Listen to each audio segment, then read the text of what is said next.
Ən böyük tələlərdən birinin cəmiyyətlər üçün empatiya olduğuna inanıram. Empatiya qurmaq yaxşıdır, amma empatiyanın dozasını çox etdiyin anda hər situasiyaya bəraət qazandırmaq mümkündür və hər situasiyaya bəraət qazandırdığın anda gərək heç kimi cəzalandırmayasan.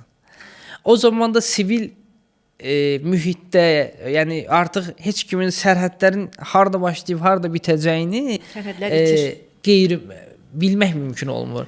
Bu ən böyük bizdə necədir? Yenə deyirəm, 90'lardan sonra modernist anlayışdan birdən-birə kapitalist anlayışın içinə keçdiyimiz üçün cəmiyyət olaraq o yenilənmiş dəyər mexanizmlərini qəbul etmədən, formalaşdırmadan birdən-birə elə bil ortada qaldıq və indi o axtarışla təzədən formalaşdırmağa çalışırıq ki, əslində biz sivil formada yaşamaq üçün necə bir sərhədlər təyin etməliyik və bu tip nümunələr, bu tip elementlər də daxil olduqca həyatımıza bir növ əslində özdə indi bir çox ailələrdə bu tip proqramlar ailəli uşaqlı izlənir. Yəni normalda mən uşaq olanda bizim yanımızda danışılmayan mövzular ailə, ata, ana, valideynlər oturub televizorda baxırlar.